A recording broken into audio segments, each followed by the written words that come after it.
all of you. Hi, everybody.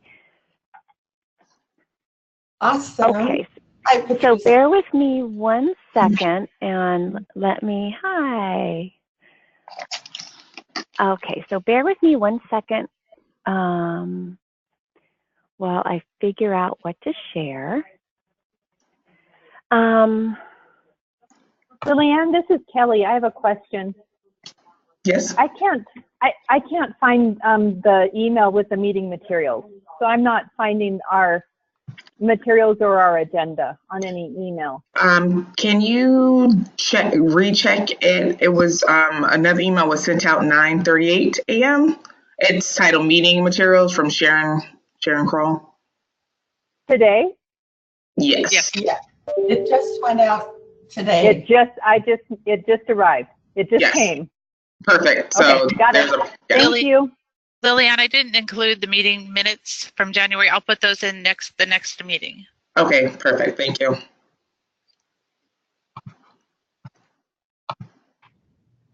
Okay, thank you. Thanks for buying me a little time there, Kelly. So I believe what you got sent out, where we'd like to start today, is a one-pager of the Spark standards. Did you all receive this? It's on the screen. Okay, that helps. I don't think I can fit it all on the screen in one shot, so I wanted to make sure you had it on your own computer so you could take a look through as well. Did that come through in the email, Lillian? Yes, it's the first document in the email. Excellent. Okay, so I think we just wanted to start here with the standards work. This is something, again, that we've shared pieces with you before, and that we continue to work with the revision teams at the Research Institute and with the Spark Ad Hoc Committee, which is the subcommittee of the ELC. That's our advisory body for all of the Spark revisions. And I just wanted to basically share with you that this work is continuing, and that we have, this is a pretty final draft of sort of the top layer of the standards for the 3-star, 4-star, and 5-star. What you're seeing here is really a summary, but this is the way that the wording will look on that first layer. The words in bold will have I think it's about maybe 2 or 3 pages as part of the standards document that have some definitions in them that are words that are very relevant to Spark and how we want to see providers using this in Spark. So Lillian, I don't know how much time you want to take to go into the weeds of this, or just give people a chance to look at it, but a couple things that I want to highlight for you specifically as a committee. If we think about this being the top layer, this is really to be a setting neutral, a geography neutral, an age neutral way to look at the standards that we're asking programs to meet at the 3, 4, and 5-star level. You can see in the left-hand column, it does incorporate that the health and safety and program standards that as sort of that first set of standards that we'll be expecting programs to meet, and the standards at the commitment to quality level to show that they're engaging in that continuous quality. But this is really the nugget of the 3, 4, and 5-star standards. So as we think of this as the first layer of the onion, we also have underneath that some details of exactly what it is programs are supposed to be doing to meet these standards, kind of those indicators and criteria that exist in our current system, just as an analogy. And then the other piece that we're working on is the next layer of the onion, which is all the continuous quality improvement information. So what that would look like is, let's say I'm a brand new program and I'm really excited to be applying for my 3-star rating, and I'm looking and I'm saying, okay, great, I want to do these learning and development standards. I see I need to do these routines and experiences. I have definitions of that, but I need a little more information. I'm in here in my classroom. I need to know what to do. That's where all the CQI information is going to come. Resources, information, best practices, visuals, et cetera, at a program's fingertips to be able to know how to do that. So there's lots of layers to this, but this is that top layer nugget of what the standards are supposed to look to be looking at. As we talked about last time we were here, the domains are different than they are in the existing standards. We have a domain that looks at children's safety and program stability, which is really around compliance. We're trying to integrate that more from the feedback that we've heard into the standards. You'll see we have a whole specific standard on inclusion of children, families, and cultures to really weave cultural responsiveness and relevance into this, and a whole standard about positive relationships. As we know, that is the nugget of what is going to get us to children's outcomes. And I guess just one other piece to highlight at the 4-star standard, this is a pretty big change that we're making, is much of that is going to be measured by adult-child interaction tools such as the class and the YPQA, which is a school-age tool, to really be measuring sort of what feels maybe more like the middle of a quality improvement journey for programs around that piece. So I just want to pause and see if there are any questions for clarification that I can do on this update. Robin, if you have anything to add, feel free to jump in.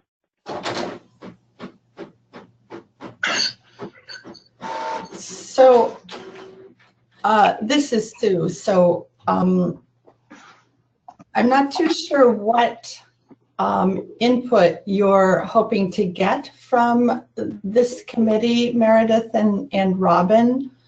I'm very interested in understanding better what are the distinctions between 3, 4, and 5 stars.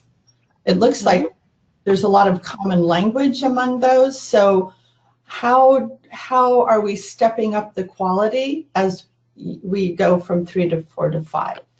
Yeah, that's a really good question, Sue.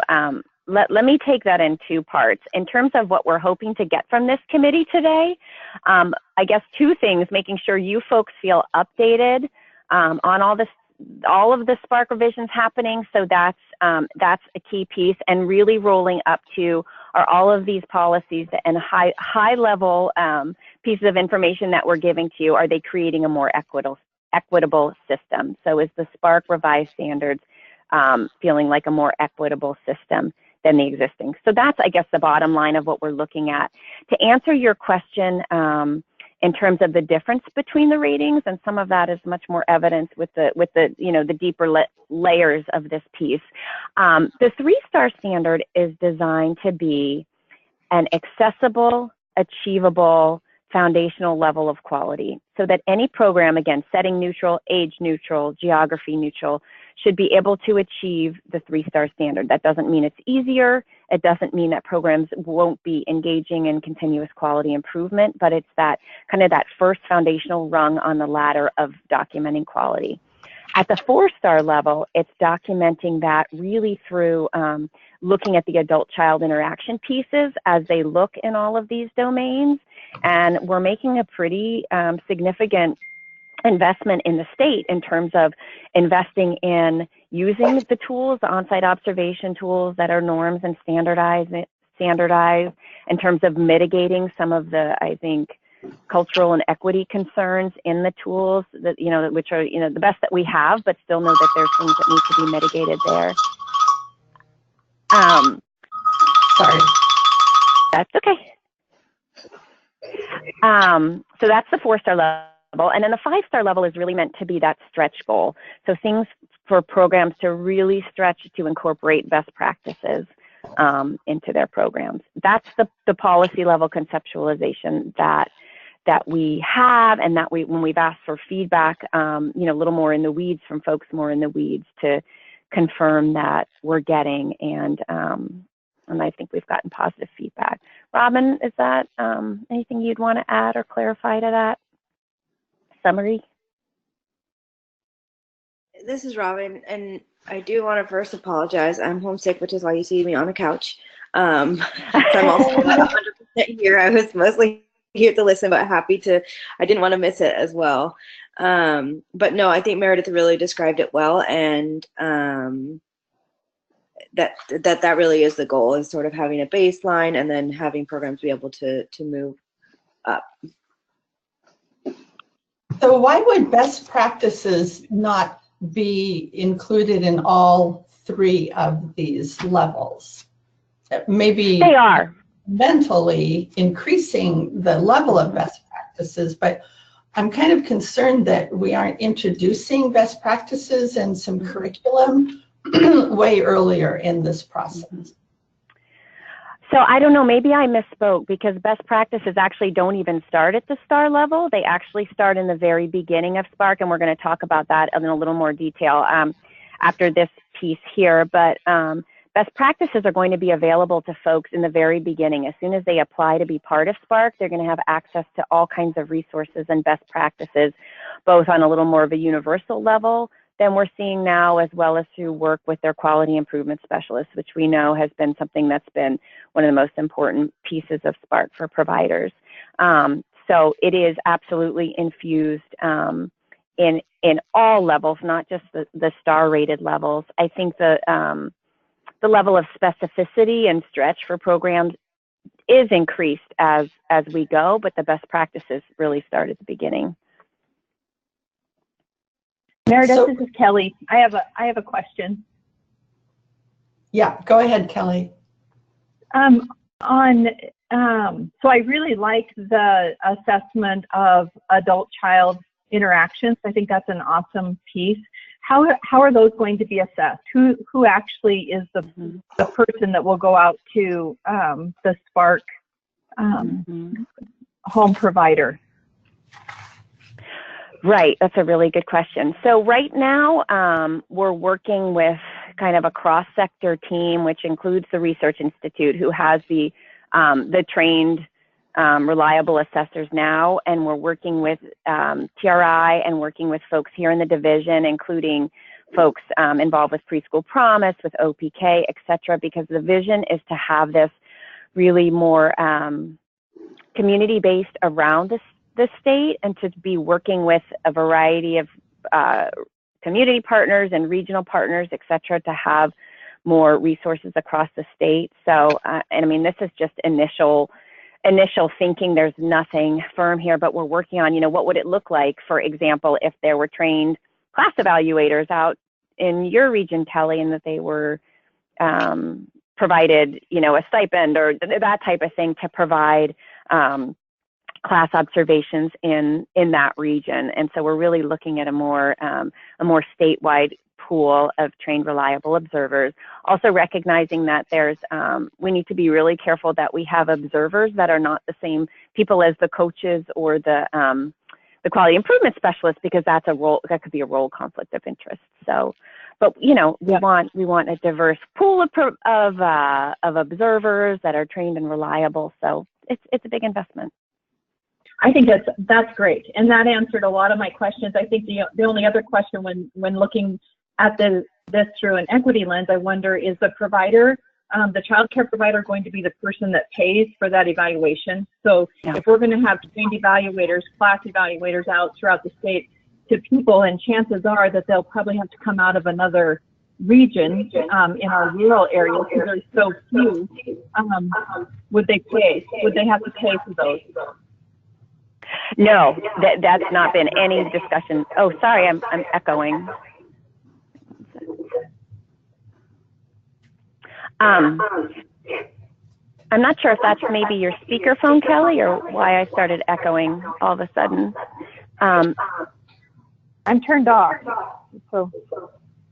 Okay. So no cost to the provider. This is all through the system. Really important question. Thanks for having me say that out loud, because it's not something that comes up every time, and we don't want folks to make assumptions. So speaking I have a question. Oh, yep, go ahead. Sorry, this is Patricia. I'm wondering about staff qualifications, and I know that I can see the language change, and I really like, same as Kelly, the way that you guys divided learning and development and teacher interactions and all that, all those different standards.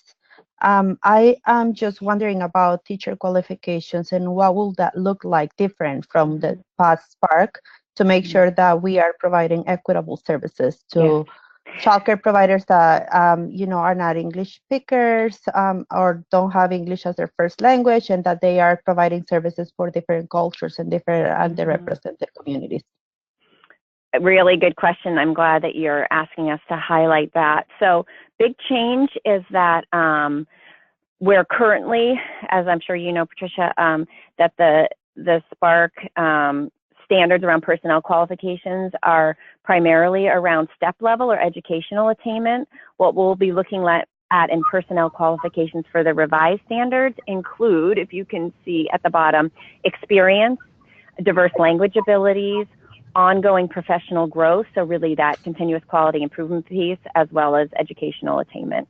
That's a really big change. And also programs having more intentional say, I guess, about who it is that are the staff members that are implementing all of this work, so that they can really identify and get credit in an asset-based way for providers, for their staff that are implementing that. And I'm sorry, I'm echoing again. Lillian, I'm not sure if it might be helpful for folks to put themselves on mute until they... If everyone can put yourself on mute, just to see if we can figure out the, the source of the echo, and then just unmute yourself when you have a question or a comment. Sorry. And I think, too, that's a really good example of, kind of back to your point about best practices, Sue, is looking at this through an equity lens. The best practices are woven through this, but how a provider is showing that they're meeting these standards is the intention is for this to be much more equitable throughout this. So showing how they're getting the impact out of curriculum, how they're getting the impact out of their routines and activities, for example, it can be shown in a different way. How providers are showing that they have highly qualified staff can be shown in a different way using these other measures. And so that's really intentionally shifted to make it more equitable for providers where the system's creating barriers for them. Can I ask something else? Mm-hmm. This is Patricia again. Sorry. Thank you for your response. I really like to hear that you guys are taking in consideration providers' experience besides only their education. I would like to know what kind of partnerships are you guys developing with those CCD to make sure that you're investing in some trainings. I know that Kelly and I are part of another committee with OCCD, and we're talking about all the trainings for underrepresented communities and childcare providers from those communities. So I wonder what kind of partnership you guys are doing or doing differently with OCCD to make sure that there are opportunities for people that childcare providers that are from those communities to take some trainings in other languages other than English. I am really glad that you brought that up. That actually came up also in our Spark ad hoc committee on Friday, which is one of the materials. Thanks for trying to take that on, Lillian, but definitely some of the lateness of this was we had our Spark ad hoc committee on Friday, and so we really wanted to tailor what we were sharing with you based on what we learned from them. So that's a piece of why you didn't get it before then. But to answer your question, yeah, they brought that up too, and the way we think about this is that Spark is so interwoven with so many other systems and workings within the early learning system. OCCD is an absolute key partner. They are with us in all of the work that we do, in the work, in our implementation team, in our logic model work. We have meetings once a month with Pam and Robin and Tom and DHS to really think about how all these things intersect. So I'd say at a very high level, this is something we're talking about all the time. Where are the trainings that providers are going to need? Where are the languages needed? Where are the languages happening? We have a number of different initiatives that are looking at the master trainer system. How easily accessible is that? Do our master trainers reflect the field, etc.? So it is absolutely critical. It's something that we're working on. I'm realizing it's something we need to probably be communicating about more, but it is a daily conversation. It is weekly meetings, and it's something that we're working on sort of in parallel with these Spark revisions. It's all within that bigger umbrella of what are the barriers in the system, and what else needs to change as part of the larger system. So it is absolutely absolutely critical to providers being successful in Spark. Hi, this is Lillian, and having the opportunity of being a part of some of those discussions and really reflecting on this like as an early learning system.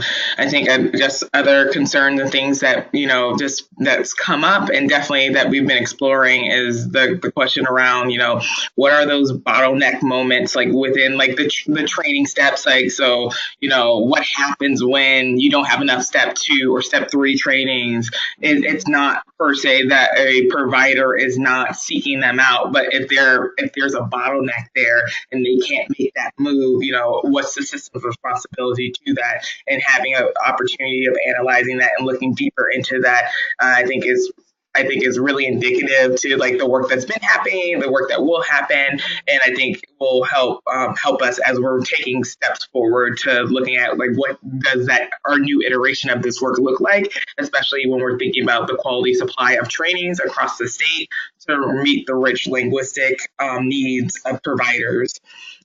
Especially, and I think that's just a true asset of the early learning system in the state of Oregon, of our providers, is that the concept of the linguistically responsive providers that we have across the state.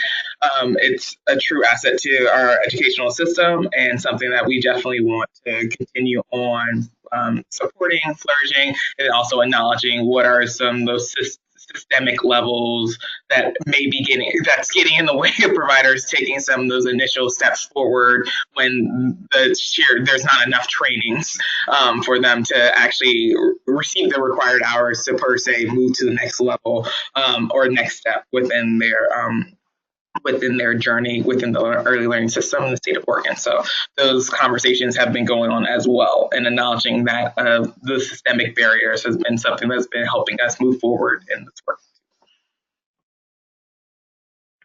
Absolutely. I guess maybe one other example I want to toss out, and I don't want to get down too much of a off of what I'm here to present, but I think, Patricia, it's so crucial in these conversations, is also thinking about higher education, college access, community college access, and there's a lot of work going on with that, which I know we don't have time to get into today, but it's not just about the community training, obviously, but it's about diverse providers having the same access to that piece, whether it's language, whether it's other barriers that are institutionally put in front of providers. So lots of conversations going on around those pieces as well.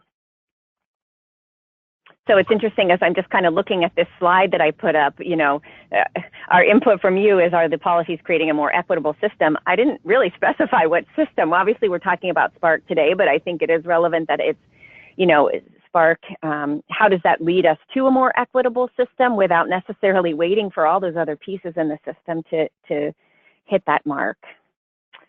So, any other questions about? Oh, go ahead, Sue. This is Sue.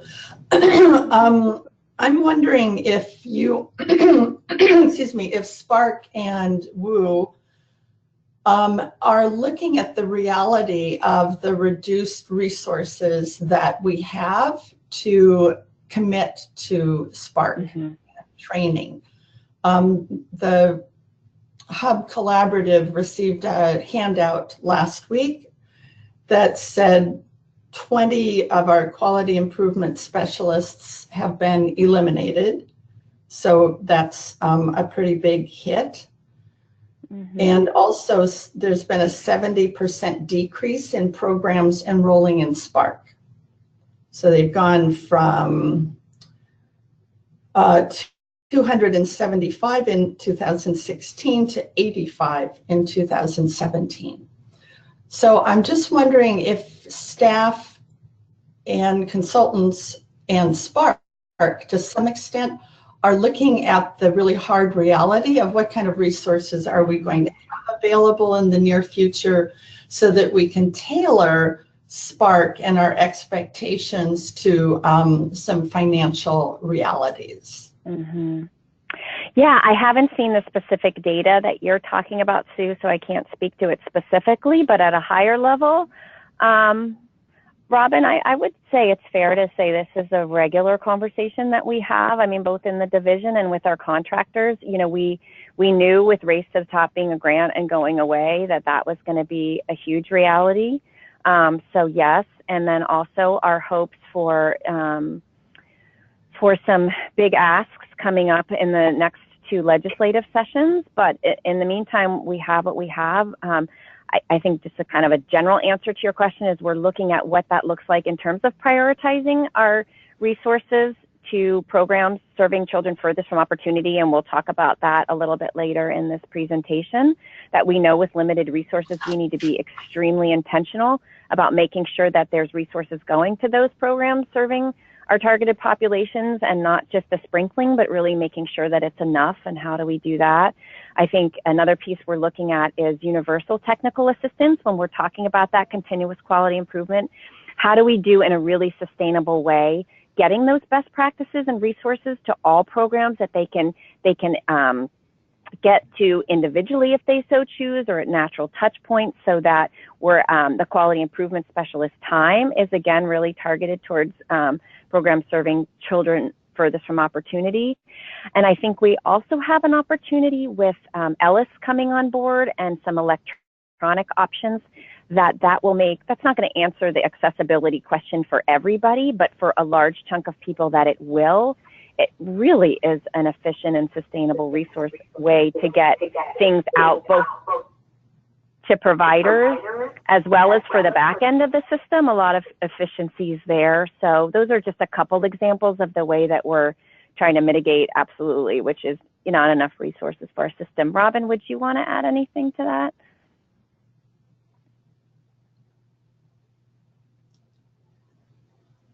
Looks like she's probably trying to unmute herself. Does that, while she's unmuting, does that help, Sue, in terms of how we're framing the conversations?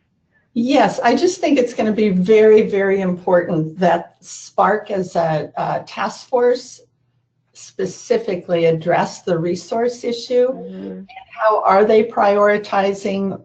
Are you looking at readjusting some of the allocation of resources that we have of money so that we can try to survive between 19, excuse me, and the 2019 session. We all know Oregon is going to hit another huge deficit in the next budget cycle. So I don't think any of us can have expectations that we're going to be seeing a big infusion of funds. And I just think you all at the staff level and contractor level really need to start incorporating that, and in coming to the council when you do with some very specific ideas, such as you're suggesting, Meredith, of more technical, universally available information. And we just need to know, how are you responding to the reality of very limited and decreasing resources? I appreciate that, Sue. I think I don't want to be pie in the sky about this at all. I think this needs to be really grounded in that reality. And so we can speak to some of those. And I think obviously I would want to defer to Dawn to talk in any more specific level about the financing. But I think, maybe a piece we don't talk about enough is through these revisions and wanting it to be more streamlined and less cumbersome. I think even without those specific things, it's so much more streamlined that it's going to be so much, well, I shouldn't say that. The streamlining hopefully will really impact the costs to implementing it, both on a provider level and a program level. And I think that's a really important piece of all of this. Robin, are you going to jump in, or somebody else? This is Carmen, by the way. Hi, Carmen. Carmen Ellis? Carmen Urbina. Oh, hi, Carmen. I see we have two Carmen. So, my question, understanding that these are domains, and I always describe domains as the tip of the iceberg, and there's, the rest of the iceberg that we need to look at. And as I'm thinking, I'm seeing cultural responsive, specifically around the inclusion and the positive relationship domains. And I know that this works in a holistic way, environment, learning, and so forth. I would love to see the definitions of what cultural responsive, what definition you're using around cultural responsive. And if we put an example, because, one of the things that I know, it's like what keeps us up at night, in that report that the council put together around the children that are being, what I would call, pushed out of are child care providers, which are Black and brown boys. And I work in the K-12 system, so I know the impact that has entering from kindergarten, due to the trauma, basically, that has happened already for many of these children. How, if we are applying that particular scenario, and we don't have to go in through it right now, but I would say, okay, if you have a child care provider that these are the environments that are set and our children are being, moved out, pushed out of this particular environment, how would this support that particular child care provider with tools to do something different and have a different level of outcome?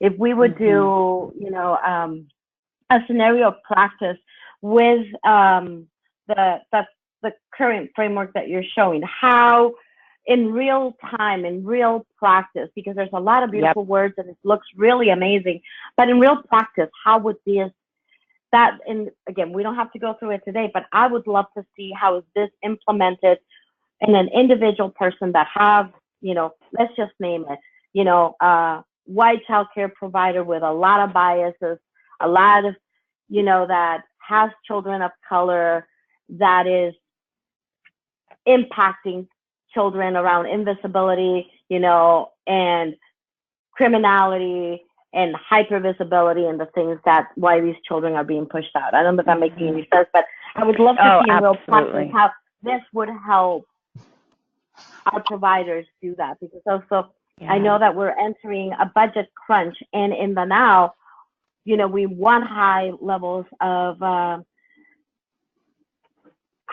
high quality childcare. And if I put a lens, like, what does that mean for our babies of color? And how is that manifested in real time? So that's just kind of what's surfacing for me. Yeah, that is so great. Thank you for bringing specifically that point up. I see that very, very clearly sitting in the continuous quality improvement layer, so that exactly those specifics, Carmen, exactly what we're talking about. What does that provider with that lens do as a best practice and a quality practice in those situations? And so that is what at the CQI level will be available at providers' fingertips as they're changing their practice and as they're meeting these higher level standards. What my hope would be, and Lillian, I will definitely defer to you and we can talk more, but my hope would be we can use you folks as a resource as we're building those resources, building those best practices, building clearinghouses, getting trainings out, etc., so that we have your lens and your expertise to make sure we're creating a catalog, which is a terrible word to use, but that warehouse of resources to get at those specific issues. We would love to get your expertise on that. And hi, this is Lillian. Just to add on to that, I think also as we're moving forward with this, I like just say for the shifts, like even when I'm looking at the standards and looking at the positioning of like cultural responsiveness and where do we see that, with the shifts of that to 3-star, it's, really indicating for me, like, this is foundational to this work. And specifically looking at the example that you shared with us, I think it's proactively thinking about issues that we are seeing crop up within the early learning setting, and with the conversation around suspension and expulsion of early learners, and the sheer fact that as an early learning system, from my experience, we don't call it that. So as a system, in some cases, we have normalized that best fit conversation as a way of, it may not always, as a way of, not directly naming the fact that you may be expelling or suspending a child, and really not having that language, normal culture, like included in like the body of work. So I would say for that, particularly within the early learning system, where internally the early learning division has been working on like some guidelines and frameworks around suspension and expulsion in connection with our CCDF requirements, but really helping, really engaging the early learning system in that conversation around, hey, we don't normally talk about this. However, this is something that we're seeing within, that cuts across the continuum of education. I think sometimes when we talk about suspension and expulsion, it primarily sits within the K-12 realm, and it's that almost as if something that doesn't always happen within the early learning. And I think that initial piece about how we proactively address that is specifically calling out some of the patterns and behaviors that we're seeing reflected within the early learning system that we see in the K-12 system, and remove some of the initial conversations like, oh, that doesn't happen here, to say if it's happening here, we're seeing it happening here. How are we naming that? What tools or skill sets that we're providing providers to help navigate that? Because I think in some cases, and especially in early learning, we may not always have the tools. And what we've been finding is, as we've been engaging providers and having conversations, that we're upping the capacity, building capacity around those conversations in the realm of early learning, to delve in deeper. But just like the deep conversations that's been having in the K-12 system is the same level of deep conversations that we need to have in the early learning system around how we're looking at those intersections of our children of color, our children with disabilities, our children from different communities across the state, and the level of predictability about them being suspended or expelled from early learning environments, across the state. So I think that we have to proactively address it rather than, hoping that, it will go away. Right.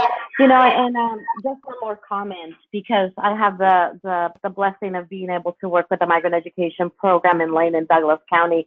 That's more than 25 school districts. And I've been visiting a lot of schools, and what I made it my point to talk to kindergarten teachers. I don't have any, it's not a vetted research or anything like that, just having conversations. And I've had in the last 6 months, so many conversations with kindergarten teachers, and I bring up the report that the Early Learning Council put forth, and I'm asking what if they have students of color entering kindergarten, specifically boys. And so anyway, I can talk a lot, but one of the things, just in synthesis, that I already see are kids of color as they're entering kindergarten is already with racial trauma. Mm-hmm. And I don't think that we're talking enough about that and the impact that that's having. So I just want to put it on our parking lot, because what these teachers are describing is racial trauma, mm-hmm. which is like, whoa, right?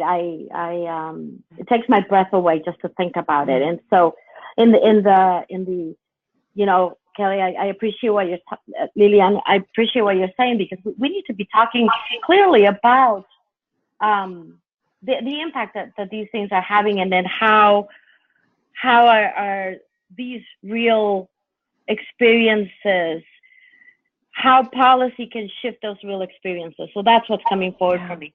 Thank you. And thank you, Carmen. This is Sue. Let me just tag on Carmen. As you can imagine, this is an issue that the council eventually is going to be involved in, is the whole suspension and expulsion issue. And I'm anticipating that the committee, the CCEC, it's the Child Care and Education Committee, is going to be playing a lead role in figuring out how are we going to deal with that quantity of information that was presented to EIC at our last meeting by Dawn. So we know a lot of research has been done, a lot of information has been gathered, and now we need to figure out, so what are the next steps to try to take it into practice. And we also know that it's going to involve the health sector, especially the behavioral health sector. So it's not going to be easy or quick, but we know that it's something we're going to have to take very seriously at a division level that's going to cross many different committees, I believe.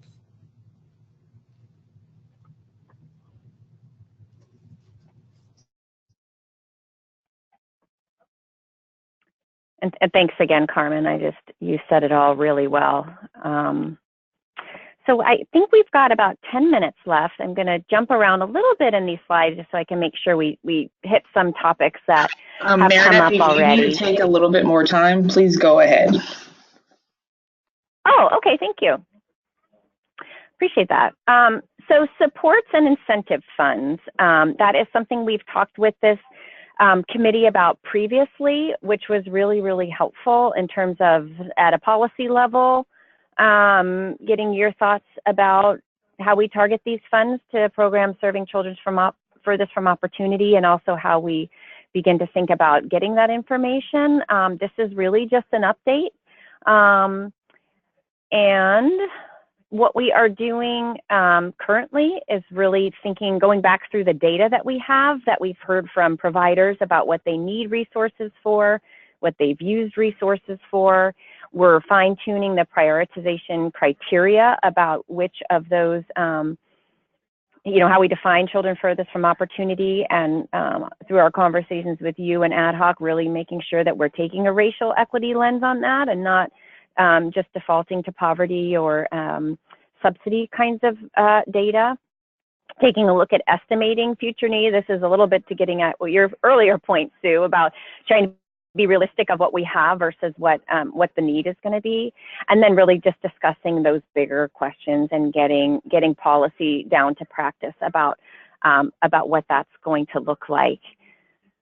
So we're continuing that work. We anticipate having more details in the near future. I think that this is a piece that we've experienced all throughout these revisions. It's really impossible to just come up with a policy and protocol of who's going to get what money and how in a vacuum. It ties into so many of the other pieces. So it's really impossible to present it as just an isolated vacuum sealed package, but I just wanted to give you the updates of where we're at and what we're thinking about that. And just before you do that, Meredith, I think at a council level, what we're going to need is Spark, and that means staff and contractors, best thinking about how do we set those priorities. Yeah.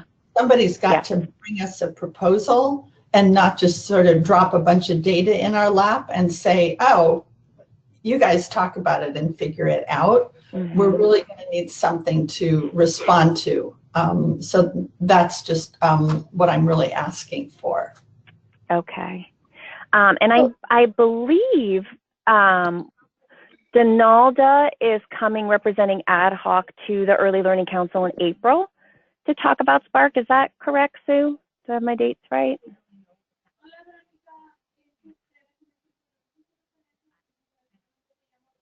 Oh, you might be on mute. Oh. Yeah. Okay. Our agendas are so full. April is K-12. So with strategic planning, it's a K-12. Okay, right. So that could be true, Meredith. Okay. I don't know. I can say at a staffing programmatic level, Robin and I are happy to share with you whatever is helpful to you, and we'll defer to you and Dawn and Donalda about how that all happens. But yeah, we're happy to share any of this. Okay, and my plea would be to share it in writing and way in advance of a meeting so that all of us have time to really look at it and come prepared with questions and input for you.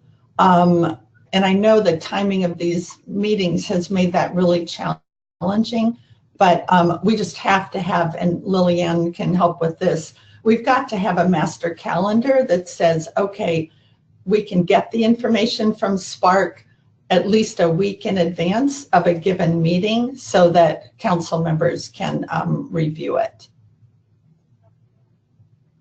Are you referring to the ELC meetings or EIC meetings? Because I think. Well, both. But I'm specifically thinking of ELC now, Lillian, and thinking if Donalda is coming in April, we're going to need to see that in mid-April at the latest, whatever she's presenting for the ELC. And, you know, with Spark meeting 3 days before this meeting, it obviously makes it really hard to get anything out to us in advance. But we've got to try to stack these meetings and agendas so that they work together. Meredith, this is Kelly, and I have a question. Okay, go ahead.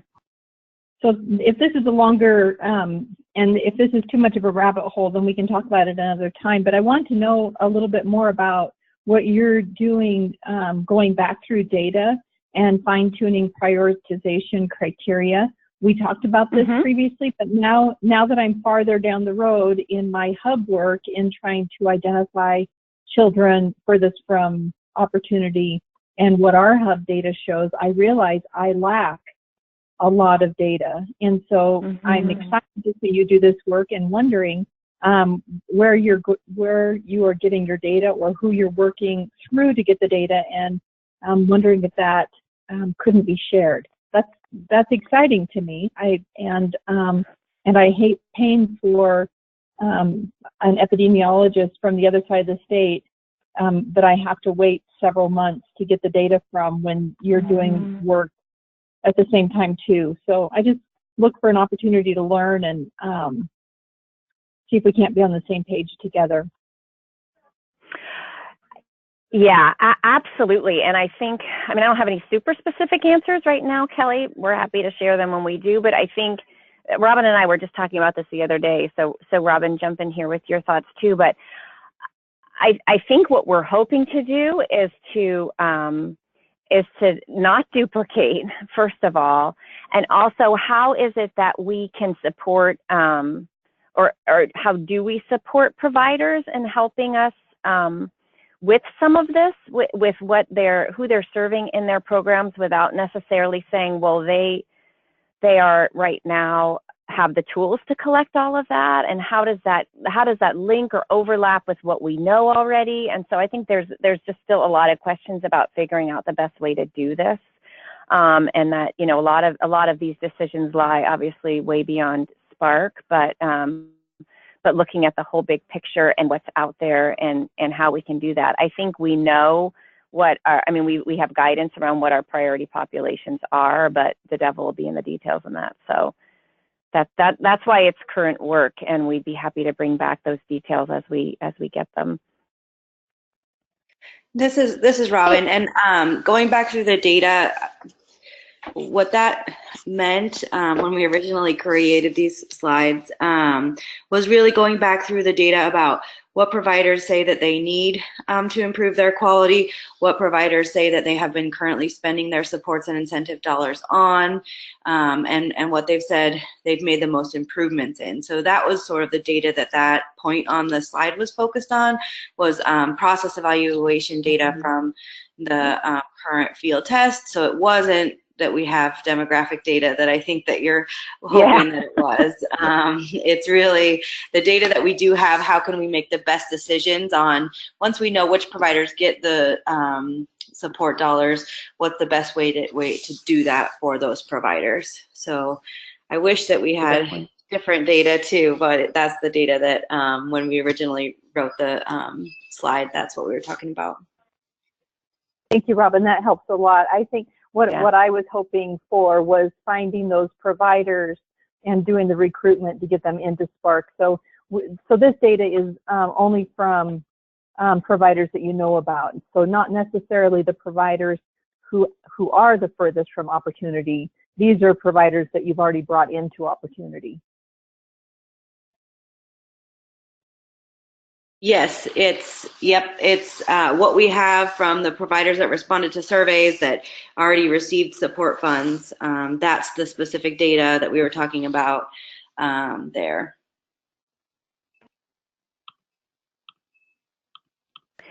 So I think I'll go through a couple other high-level policy directions that we're going, as that's what we're supposed to be bringing to you. And again, with the question of, are these policies creating a more equitable system? So in terms of language access for Spark for diverse language providers, our plan is to work with existing language groups to pull them back together. There's a Spanish language group and a Russian language group that we would like to work on to update the early learning glossaries in each of those languages to help make sure that the translation process itself is better this time and complete, and that everybody has everything they need, and then to think about what that vetting process in return looks like.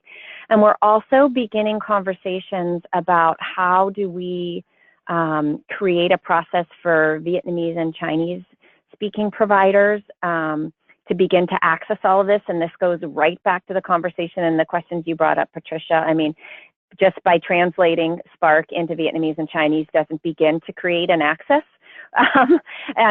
plan. So we realize it's much bigger. And so we really want to be thoughtful and inclusive in figuring out what is the bigger picture here, so that Chinese and Vietnamese speaking providers not only have access to Spark, but have some rungs on that ladder throughout the system, and have, you know, not the same process, that this is an equitable approach to them, an equitable timeline, and not just the same only in their language. So that's going to be a big piece. We had, just as an aside, we had a really great opportunity. Robin and I are on a think tank with some other states around QRIS, and we had an opportunity to raise this with our think tank partners in other states and with National TA, and they actually had some really, really good suggestions about ways to begin this, and some work that, like, Washington's done with Somali speaking providers and stuff. So we're really excited to be looking at this piece, but lots more to come on that.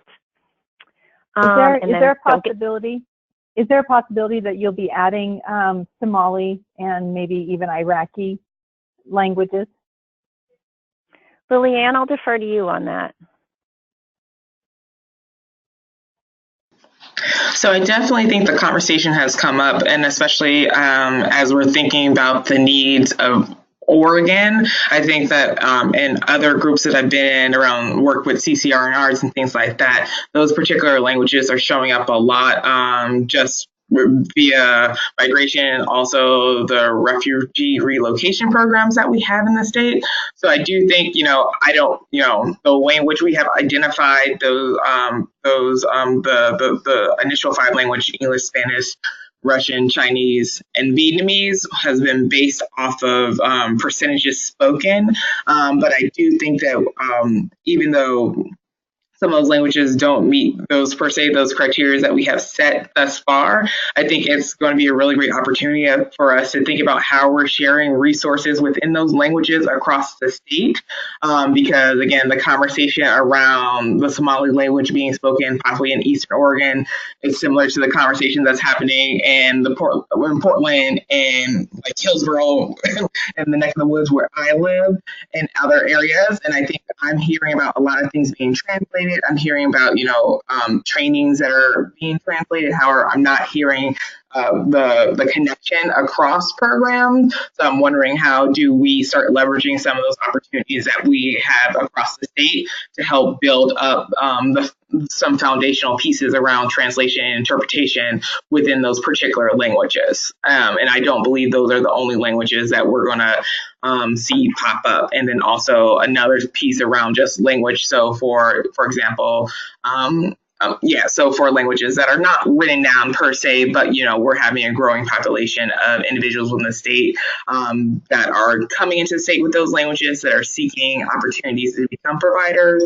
We've been talking a lot about, like, what is our response plan, where, we may not per se have the language on, at our hands, or a language may not be spoken common enough so we can even use a language line for, but do we have initial response steps for different programs when, for example, I'll give an example of just think about the CCR program. If someone walks to the door with a particular language or prefers to receive materials within a particular language that's currently not, as used within the area, how do we respond to that request? And do we have concrete steps to make sure that we have, access to all the resources across the table? And then also, do we have a system in place that helps us with, again, sharing of those materials? And I'm specifically thinking about in this case, I'm specifically thinking about the Somali language, in a sense of, do we have shared resources, and what are those things that we're doing to share some of those resources? because we need to leverage. Is just say if individuals within our systems are using their dollars to translate items and things like that, how are we making sure that we're, getting the most out of those translations, and possibly if there's recordings of interpretations, how we're getting the most out of those. So it's not an easy question to answer, but I'm really looking forward to working with the system around, and then looking at the work that's already been done in the system around how are we responding to the changing linguistic needs of providers and families within the state. Leanne, this is Carmen Ellis. Hey, Carmen. I just wanted to chime in. Hi, everyone. I just wanted to chime in quickly on that. And then actually, I'm going to have to jump off the call because we have officially closed Mountain Community College. So they're kicking me off the campus. But I wanted to chime in. Yeah.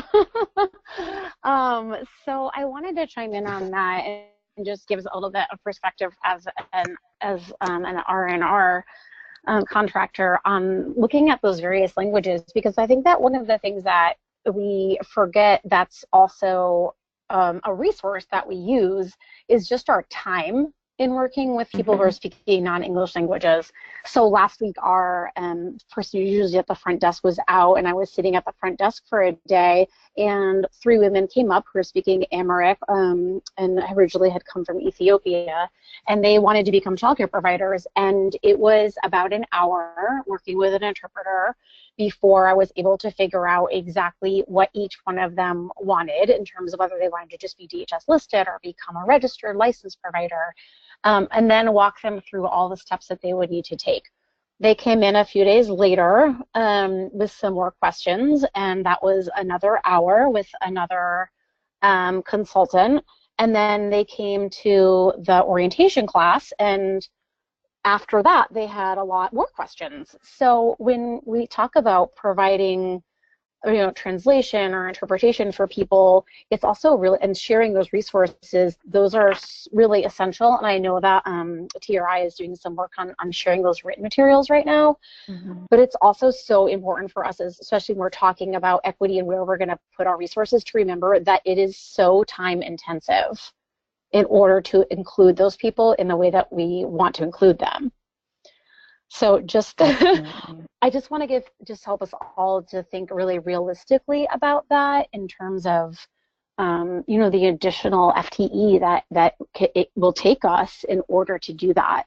And also, who or what work we might have to step away from, not because it isn't important, but because we are prioritizing something else.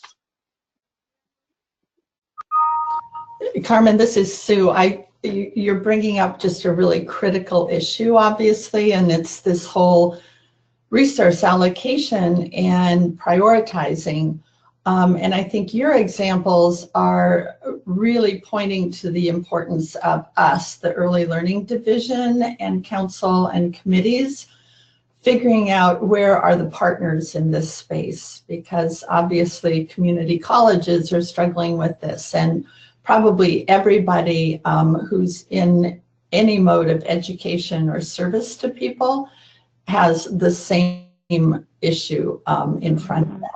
So we really need to identify where are the partners so we can all leverage each other's work and expertise and not duplicate or miss things that otherwise we wouldn't. Yeah, I agree with that. I think that's a really great strategy, and I'm really glad to hear about the work that Meredith is part of, and our director and a lot of other people are part of now, in just collaborating across states now too, to share some of these resources. We've reached out to some folks in Seattle who are doing a lot of work with the Somali populations there and are way ahead of us. And I'm hoping that we'll all continue to prioritize that as opposed to the sort of reinventing of the wheel. So I think there is a lot to be shared. And that we'll prioritize that work within our contracts also. Because I think that there does have to be that space to do that. If that makes sense. Like I'm thinking about how, within the people who have a contract with the state, like the honor system, let's say that I have, you know, I'm required in our work plan to do 3 trainings that fall into diversity and 3 that fall into understanding and guiding behavior each quarter. Well, technically, if I were to work with Carmen Ravina and do like a 3-session training with follow-up coaching on guiding behavior and responding to different cultural needs, that would count as 1 class, even if it took us, you know, 30 hours to put it together and do it. So I just think we need to, I'm glad to hear people thinking creatively about collaborating, and that the council wants to see written proposals. And I hope that that will trickle down to the contracts that are held. Yeah, that's an excellent point, Carmen. And Lillian, can we task you with getting back to us on how is that trickling down to contracts, or is it, or how can we try to make sure that's happening? And sorry, can you just, in what regards around kind of the equity deliverables that's currently in place and how they impact strategic planning for different programs? Right, and if I'm hearing Carmen correctly, it's suggesting that looking at the contract specifically, and you might take the CCR and ours as an example, and seeing what kind of training requirements do we have in those, and are they reflective of what's really happening in the field, or is there a way to rewrite them so if it's a 3-hour training, it's not just one to check off the list, but it's actually 3 to check off the list if our expectation 1-hour trainings. Well, I think we can definitely invite our CCR, well, just for example, we can definitely invite some of our contract admins here to delve in a little deeper in those conversations, because I definitely think that they will be the best to know some of those contracts inside and out to answer some of those questions that the EIC has. Yeah, and that's what I was suggesting, is having you connect those contract administrators with this issue and asking them to take a look at the contracts. Yeah, great. Thanks, Carmen. Yeah, Carmen, thank you. Drive safely. This is Meredith again, and I really appreciate your points, Carmen. And I think, yeah, be safe. Have to look out my window for a second, see what's happening.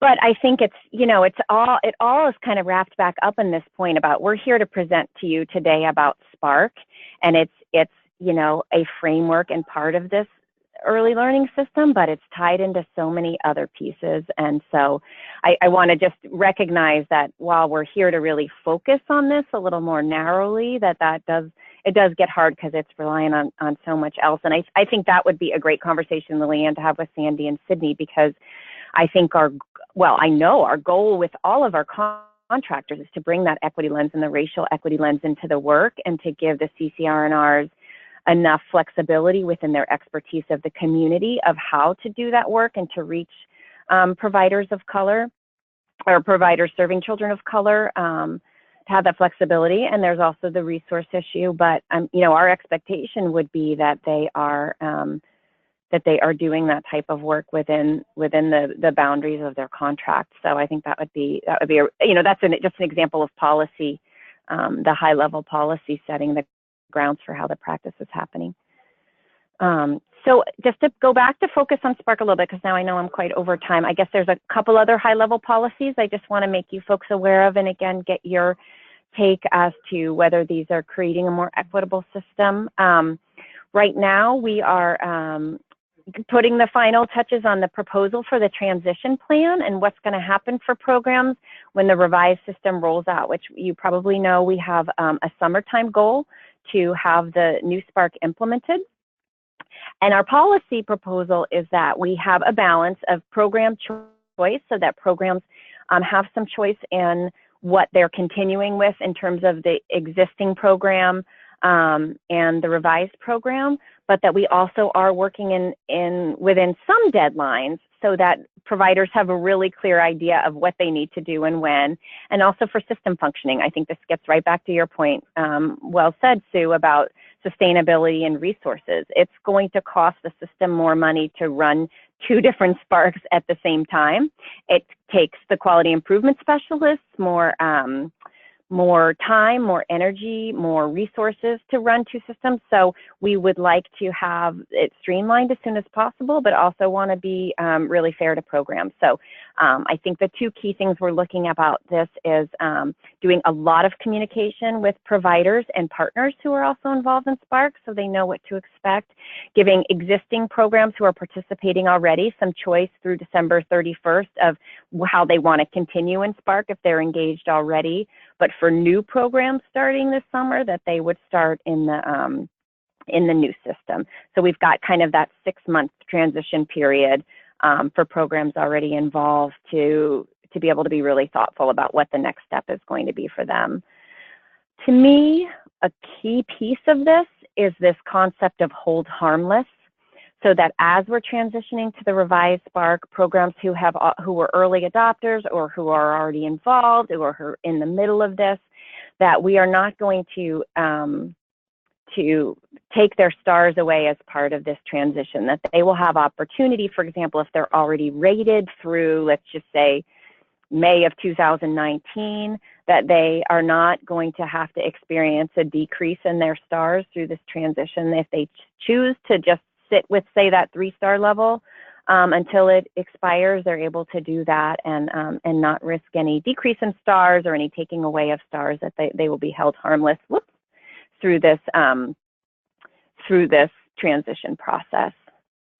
Meredith, how many providers potentially does that impact who would need beyond December 31 to transition? We talked about that at ad hoc. Robin, do you want to take a stab at that, or do you want me to do my math that I shared with ad hoc? I think that your math explains it, but it really is anybody currently participating. So having a transition plan we're not exactly sure. I think Meredith can give you maybe a little bit more, but it's really, it's supposed to be a benefit for those programs that have been working really hard. Maybe they're a 3-star, they've been working towards the 4-star standards. We don't want to take away their opportunity right away to use the current system and move to those 4-star rather than have to learn a new system. So it's hard to say because many people are very happy with their 3-star. Many people are already at 5-star. Some people are at commitment to quality or not planning on moving. So out of the total 1,400 programs that are participating, it's really hard to know who's really close and going to be wanting to move in the current system and not switching. We do see, the reason that we're doing a revision is really to streamline the process. So we do assume that most people who haven't engaged or haven't done much work in the current system will choose very quickly the new system because it is much more streamlined and there's less sort of administrative work to participating and getting a rating. The standards are still there. They'll still need to be meeting the levels of quality, but it should be an easier entry point for providers. They'll have to do a lot less work to show the quality of their program. So Meredith, you want to give some more numbers tied to that? Yeah, quick math. Yeah, and I think your point's really well taken, Robin. You know, we just don't know where the programs that are already involved, where they want to go. I think our hope is they'll all want to do continuous quality improvement and just keep documenting that. But you can see we've got about 700 star rated programs. We've got about 700 that are in commitment to quality right now. So they've made an intentional step, but are not star rated. I did get an interesting statistic on Friday that out of those 700 commitment to quality programs, about 25% of those tried to be rated and were unable to be rated at that time. So these are the intentionally engaged programs that we have now, and that's the best number. And if you folks haven't seen these data facts before, this is on the Spark website that goes through TRI under resources. It's just a fabulous monthly report that they put out. So I don't know, Sue, does that kind of begin to give you, I think it was Sue that asked the question, just a picture? Yes, I've seen this before, but I'll have to look at it again. I guess what, you know, obviously we need to balance the whole issue that one reason we're moving to Spark is because we're going to enhance the delivery of services to children, right? It's not just a streamline for providers. Mm-hmm. So I think we need to be very thoughtful about extending for what I hear is, you know, more than a year for current providers to transition to the new Spark standards. If in fact we believe that the new standards are going to provide better services for children. Mm-hmm. That needs to be our priority. And then how we support providers to be able to do that is another question. But I don't want to lose track of the fact that the kids are our top priority. So I would push back a little bit on saying we'll just let people, you know, who are already in the system take as long as they want to transition. That doesn't seem like the right priority to me, but I am certainly open for hearing more information about that. No, I appreciate that, Sue. It certainly is a balancing act, but we want children to be the heavyweight there. So I really appreciate that point. So if you, Meredith, could give us a sense, not now, but with follow-up information about how many providers are you expecting will make the switch by July 1 of this year? How many do you anticipate will ask for December 31? And then if they're provided the opportunity, how many do you think would want more than a year to do this? Let me think about that and have Robin and her team think about that. And probably our quality improvement specialists help us to think about that. Okay. I will be really interested in what kind of numbers we're talking about. Mm-hmm. And, you know, while we're talking about numbers, I'm just wondering, and maybe Robin, it's mostly a question for you, that decrease from 16 to 17. What does WU see as the cause of that, the factors that have led into that? I'm not. Well, I think one of the things is we had a huge shift in the system from moving towards looking for the eager and ready programs to moving towards engaging the programs that are serving children furthest from opportunity, which we know have taken our quality improvement specialists more effort and more time.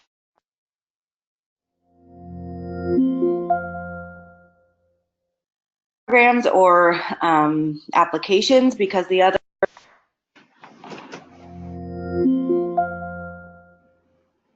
improvements, and so they our quality improvement specialists have really moved and had a focus on working with those programs that said I'm wanting to be engaged, and it's just going to take me longer to get through and get rated. So instead of trying to bring more and more and more programs into the system, the focus was working with the programs in the system. Also, there has been changes in funding over the last couple of years, and although there was a more significant change when there was the RFA went out and there was a less money available for CCRNRs and the work that they do, and that asked to prioritize their funds towards programs for this from opportunity. There were some cuts before that, so I do think that some of that has had an effect on how many new programs are being brought into the system. So without knowing exactly where those are sort of the shifts that I've seen in our system over the last year and a half. Okay, so part of it is the reduced funding for CCRNRs, if I'm hearing you right. And sorry, Sue, there's an echo. We can't quite hear you. Okay, is the echo gone? Okay, so Robin, I just want to understand what you're saying is that part of the reduction is probably due to the reduction in money for CCRNRs, and part of the reduction is the switch of emphasis to trying to support providers serving children furthest from opportunity. So it takes probably more time, I assume, and more outreach to identify those providers and then do the training and encouragement to get them into Spark. Are those the two primary reasons? Yes, and I guess the only other piece would be the first couple of years of QRIS Spark really was about recruitment, and then the other years have been really working through those programs, and we know that it does take a lot of effort, especially with the way that the current personnel qualifications are set up, that really it just takes time and effort to work through and make sure that programs are getting the high quality training. So yeah, I think you summed it up well, and I would just add also sort of the shift in the system. The system was new, and so many programs were new and coming in. From there, it was then working with the programs that were in and working through, making sure that they were understanding the system, improving their quality, and then able to apply. Okay. And yeah, that was well said, Robin. And I'm also just thinking, again, our connections with other states and national TA, that I believe this is really typical. We actually had a much faster and more robust participation rate early on than I think other new QRISs have seen. And it's pretty typical across states that there's, I don't know, plateau is the right word, because again, I haven't seen the statistics that you mentioned or the data that you mentioned, Sue. So I don't think it's surprising. And I think the shifts in the system that Robin was talking about, it also goes to a granular level of early on in recruitment, we had submission bonuses. So providers were incentivized to submit and get star rated because they got money when their portfolios were turned in, and Head Starts had a deadline, and Preschool Promise had a deadline, and there was new incentives around provider bonuses serving families receiving childcare subsidies, et cetera. So I think there was a lot of that, and then as those things were implemented, you can even see it in our Race to the Top targets, that there was that sort of leveling off that other states have experienced, and that sort of made sense given the energy and investments with sort of the developmental phases of Spark.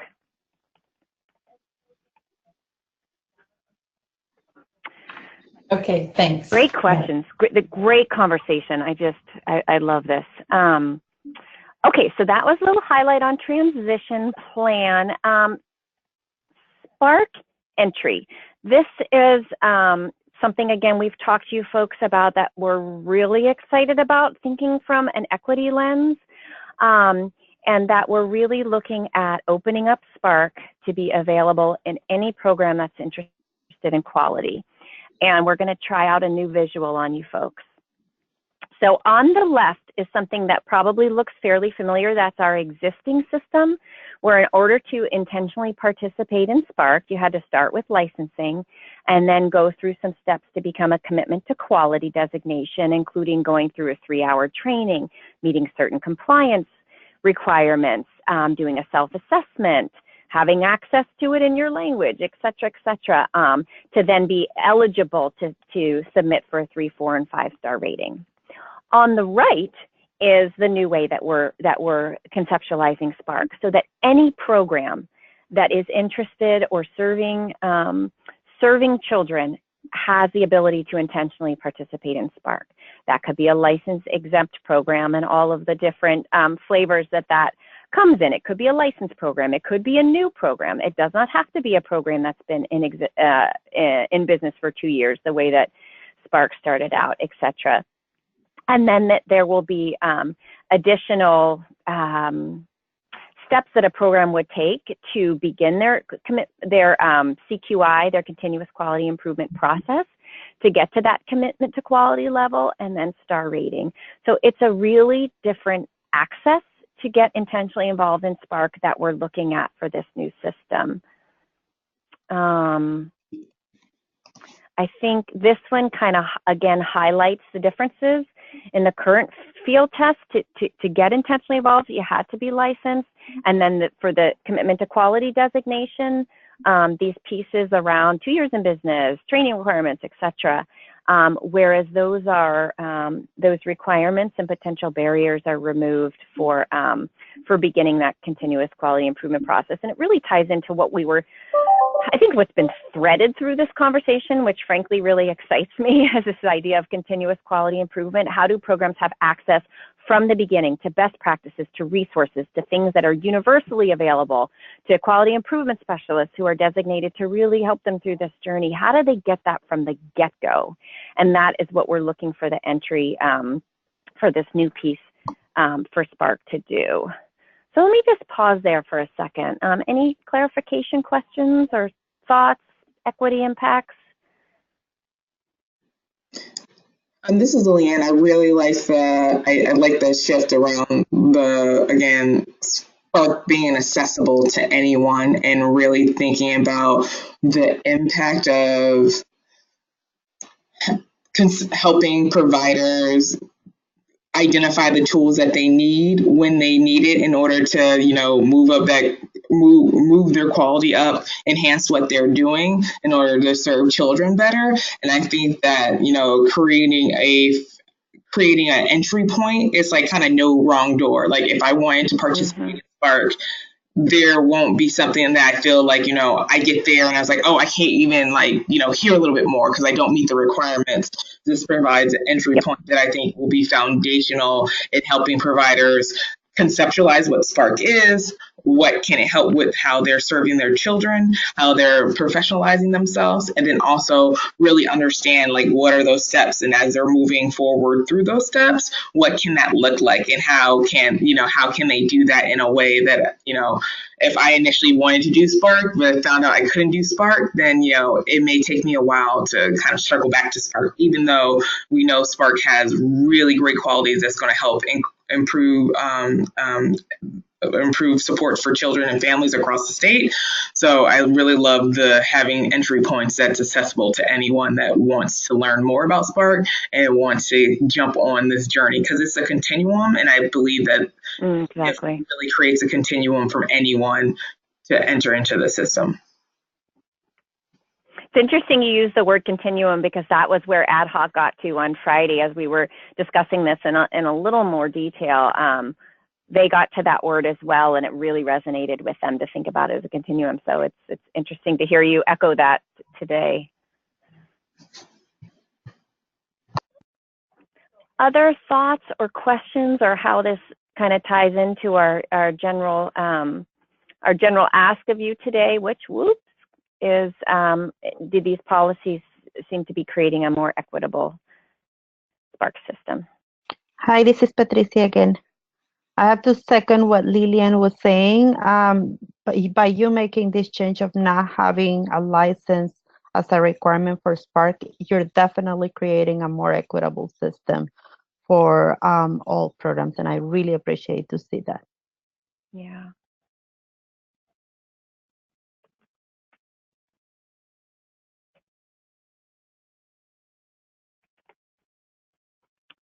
Okay, any other comments from Kelly, or I don't know if either Carmen is on the phone still, or Patricia?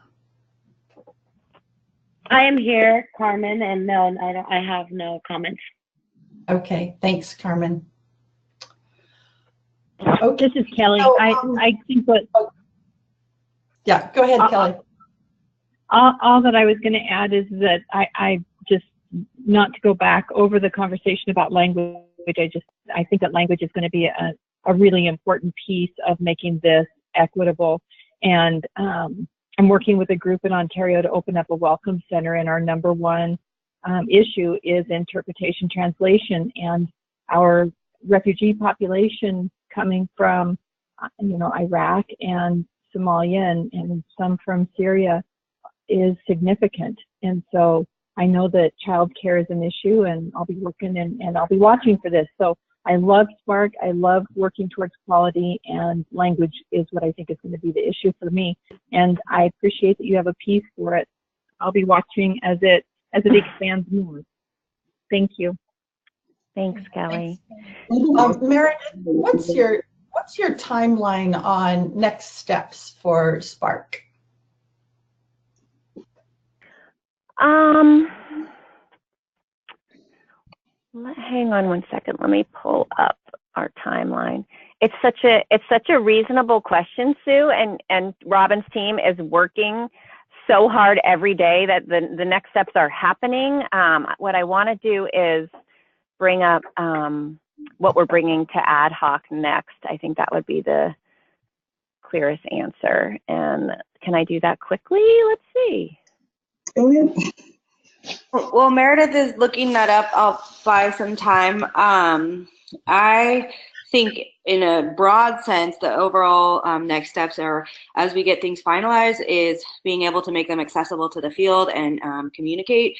So finalizing things and then making them accessible so that when we roll out in July, people are, it's not all of a sudden everything's brand new and they have to learn about everything as it comes. So getting communication out to directly to providers and getting communication out to partners across the system as things are finalized so that things become familiar. So I think that's one of the very next steps. But as for the revision work goes, I think that's where Meredith is getting the details.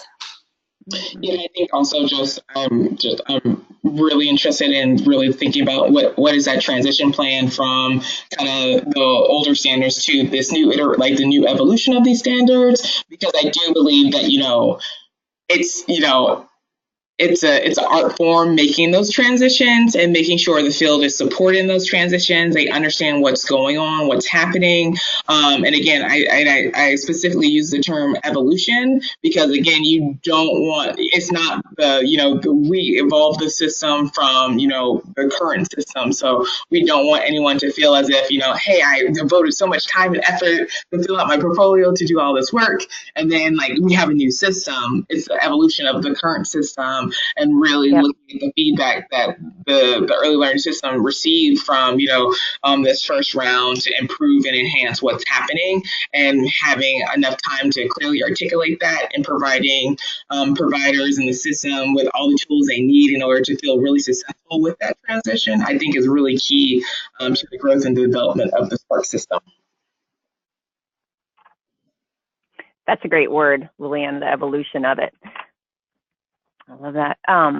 So just as an example, next month we're bringing some policies around the scoring criteria, which gets really into the weeds of sort of how the rubber meets the road of what programs get quote credit for, get points for towards their rating, and a more fleshed out continuous quality improvement process like we talked a lot about today. Those are the next pieces going to ad hoc next month. But again, as Robin said, I mean, her team is that's what they're doing every day, is continuing to work on this, getting things that are set so that they can then be communicated to providers and partners. And whose responsibility is it to communicate with the partners out in the field? Is that WU? I think it's everyone's. I would say WU, in partnership with us, are responsible for creating materials and pathways and resources to do that. But then we look to our CCR&Rs, to our hubs, to the unions, to other kinds of partners, OEYC. I mean, that's such a broad-based, we have such a broad-based communication network, but I think it's between TRI and ELD to make sure that they have what they need to share that. And so I just need to know who's putting that plan together with a timeline, because what I think I'm hearing now is that Donalda needs to come to the April 26th council meeting to get our sign off on this so that you can communicate it with the field before July 1. Yeah, I'm not sure. I'm not sure at what level and what she's presenting to ELC and what the expectation is there. I'm not really sure, but we do have a timeline. We have a communication timeline that TRI, as our contractors, develop, that the ELD is working with them on. So that's ELD and TRI's responsibility. Can you please send me, one of you, and maybe Robin, it's you, what that timeline for communicating looks like? We've gotten dinged on a number of different issues that we're always late in getting information out. So I would love to see that timeline that you all have put together or are putting together so that we can see when and who is going to get this information out into the field. Great. Yeah, I'd be happy to. And Sue, I know you had a lot of really good ideas in terms of other pieces that things you would like us to do or consider or provide to you. I assume someone was taking notes. And so I'd be happy to, when I see those or if someone can forward those to me, we'll make sure we follow up.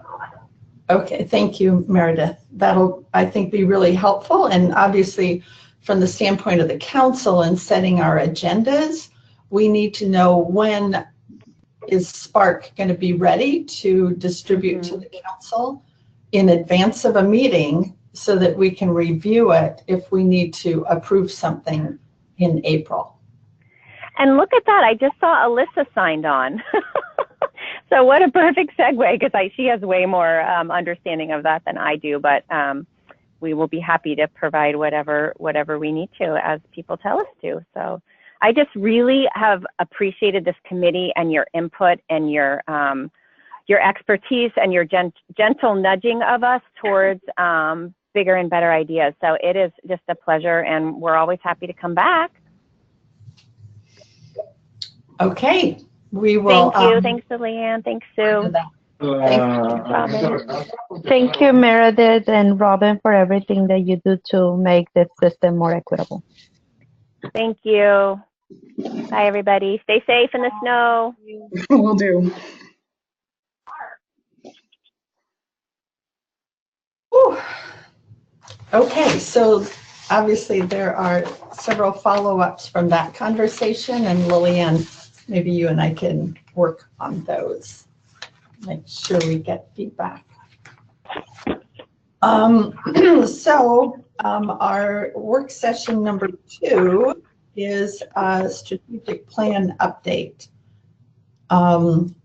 And Lillian, do you want to take the lead on that, or Alyssa, if you're on, do you want to take the lead on that update? And I don't know if you can show us the document that has the calendar for the ELC meetings for people.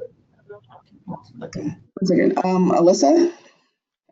Yeah, can you hear me? Yes. Okay. Yes, Lillian, do you want me to just email it to you real quick to show on your screen, or do you want me to pull it up? Whatever works for you.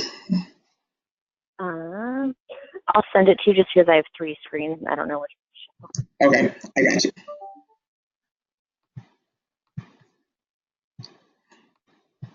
Okay, that just went over to you. So while that's getting pulled up, I wanted to give you a quick update. We have the council meeting on Thursday, and so this is going to be the council's first engagement session. So we'll see how it goes, and we'll work out any kinks from there. But we're going to have a provider panel, including an OPK provider, relief nursery provider, early Head Start provider, and in-home childcare provider. We're potentially working on securing a certified center provider if we can get that nailed down today. So we're also going to have 3 representatives from the hubs there, Lisa Harnish, Dorothy Spence, and Molly Day, to kind of give us system framework of how the hubs operate and kind of set that systems view foundation before we head into the remaining engagement sessions, where they're also going to be bringing parents and families and speaking a little bit more from the individual hubs perspectives. We'll also be having a presentation on focused childcare networks from Jill Ramirez in Southern Oregon, and she will be bringing a Spanish-speaking provider that's really had an incredible experience with focused childcare networks to share her story with the council.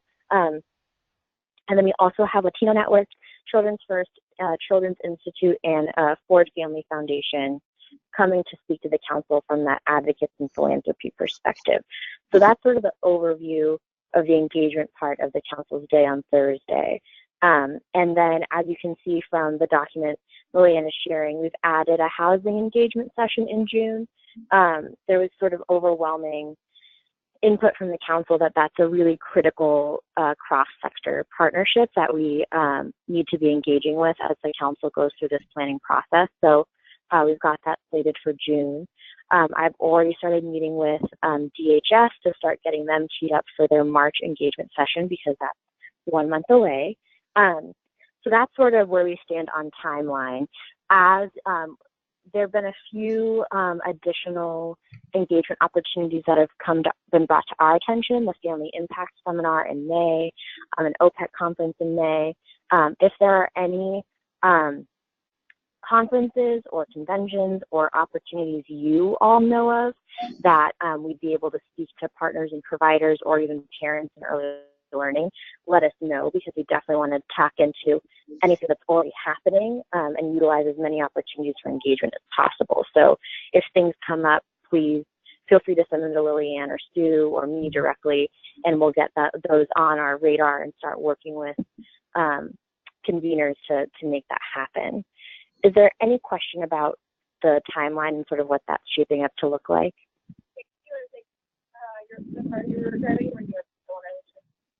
Okay. I wanted to talk a little bit about committee roles in the strategic planning process. So every committee is going to be involved in this process. And while we're still figuring out logistics in terms of timing, since every committee meets differently, Carmen, thank you, I just got your note.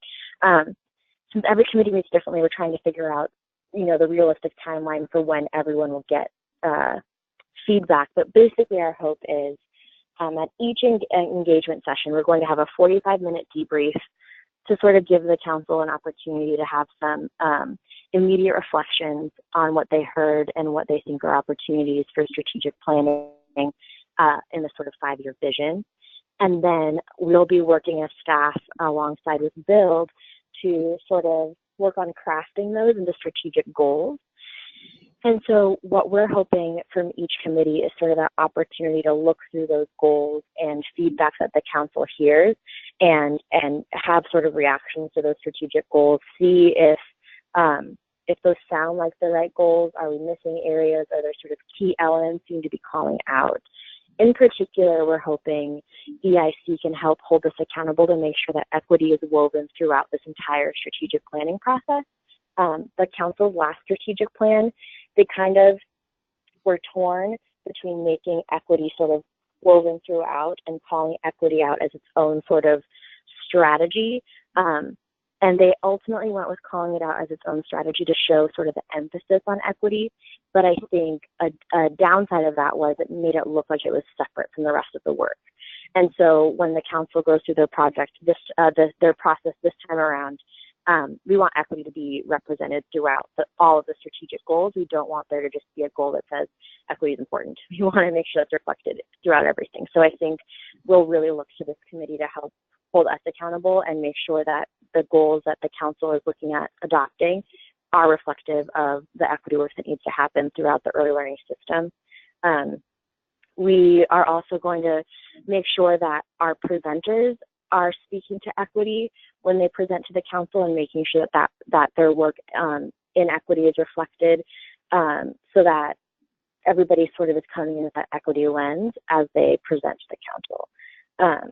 So yeah, every committee will be involved in terms of reviewing, identifying any gaps. Our hope too is that we can, it may not align with meetings, but we want to at least be able to email every committee and let them know, here's our tentative list for invited stakeholders so that you can tell us if we're missing an important partner or missing an important, table or provider before we finalize those invitations. So that will be a quicker turnaround. And again, it probably won't align with when you have an actual meeting, but I'll make sure that every committee gets that list in case you have any sort of gut reactions to that as committee members. So that's sort of the overarching plan. Does anyone have a question about sort of this committee's role in that or how that process is going to roll out?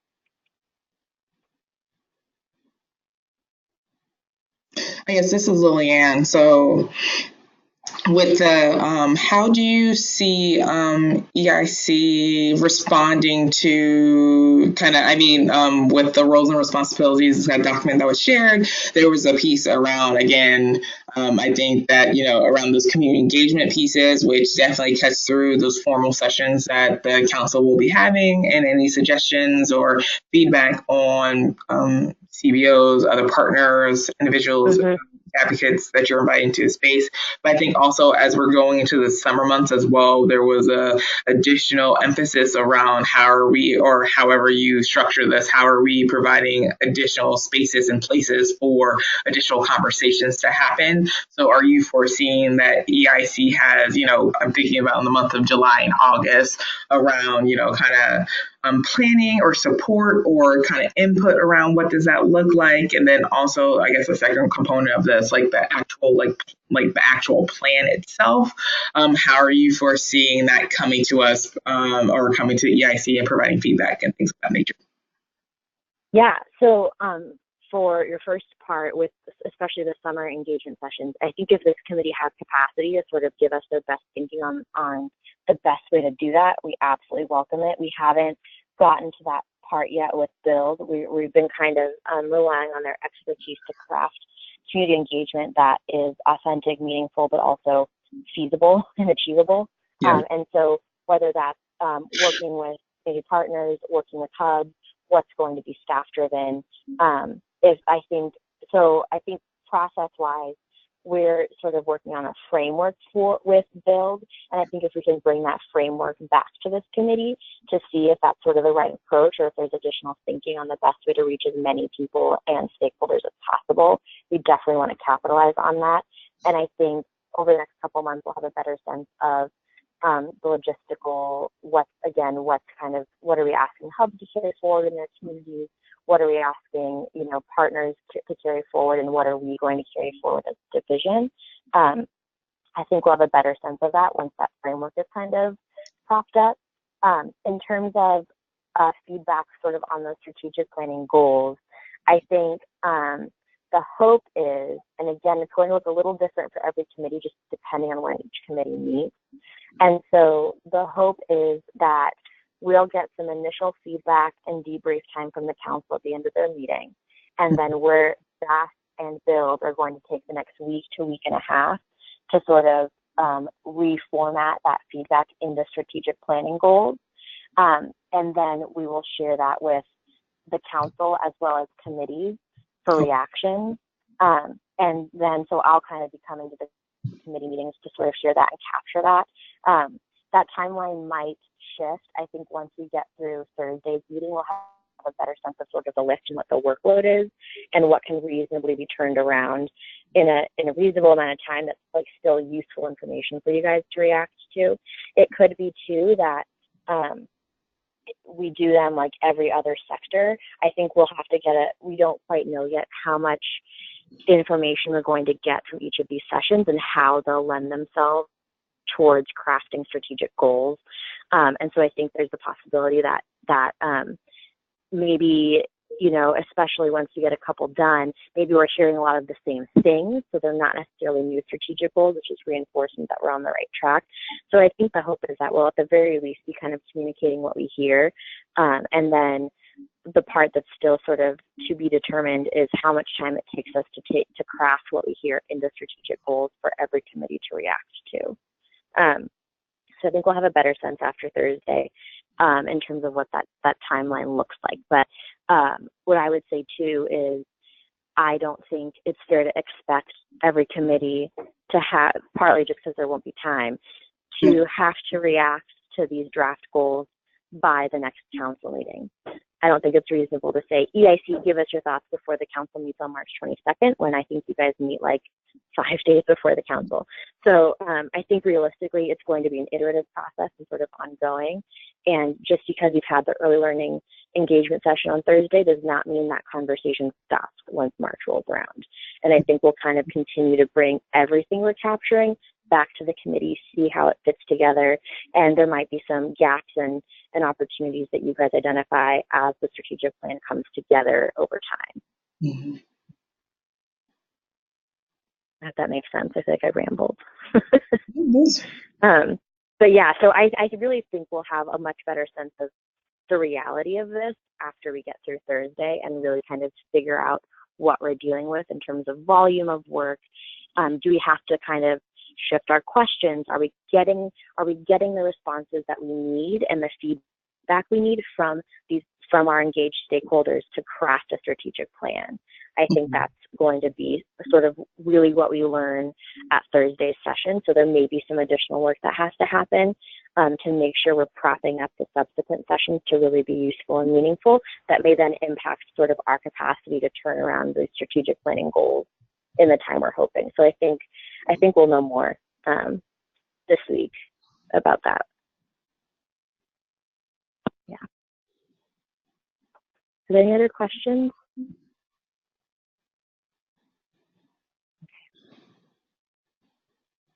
Okay, thank you, Alyssa, and thank you for all of the work you are to make these sessions happen. I'm very excited for Thursday's kickoff.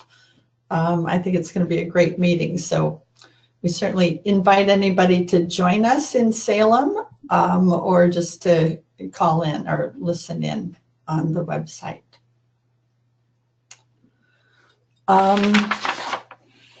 Okay, so I guess Alyssa, if I'm correct, sort of the bottom line for the EIC is that we'll be getting information from what's happening at the council strategic planning conversations, probably a month or two behind when it actually happens at the council, just because of turnaround time. But I think that's realistic. I think at the very least, I can sort of report out broadly what we heard. And I'll make sure that every committee knows who's being invited to the table before those invites are finalized. I think in terms of having actual strategic goals to react to, we're probably talking 1 to 2 months trailing, just to get it all together. Right. Yep, exactly. Okay, and yeah, sounds great. All right.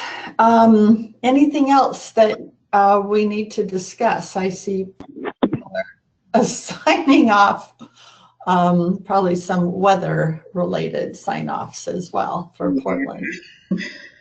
So the only last thing, and we talked about this too during our last meeting, as the fact that we wanted to cancel March's meeting. So that we have an opportunity. So again, as you can see, a large body of the work that we're receiving is coming from other committees within that's committees of ELC, and then with all the work that's going on with strategic planning, a lot of that work has shifted to the strategic planning process. So we wanted to, one, give committees an opportunity to kind of reset, look at those body works that they're doing, and then also give us an opportunity of doing the work that we need to for strategic planning purposes. So we're proposing to cancel March meeting and come back in April with an in-person meeting, so that we have an opportunity to do that. And then also we can make sure that we are meeting the needs of other committees as they're re-identifying bodies of work and reprioritizing bodies of work with their the polls that they're having with strategic planning as well. Okay, so I think let's just make that decision, unless any committee member wants to disagree with that we would just cancel March and then reconvene in April, with the hope that April will be an in-person meeting with no snow, and hopefully people being able to hold on to this time slot on their calendars. Okay, so Lillian, if you or Sharon could get that information out to the whole committee right away, since many people aren't on this call, that would be great. Perfect, we will. Okay, thank you. Anything else from either of you or any of you? Kelly, Patricia, Carmen, who just signed off to go to another meeting. Any final comments or questions or from Lillian? All right, I guess we are done. Thank you very much for being on this call. And Lillian, thank you for helping organize this agenda. Perfect. Thanks, everyone. Okay. Be safe. Have a good Thank day. you. Thank you, everyone. Thank you, Sue and Lily. Bye, Kelly. Bye-bye. Bye. See you. Nice to see you, Patricia. Nice to see you too. Bye.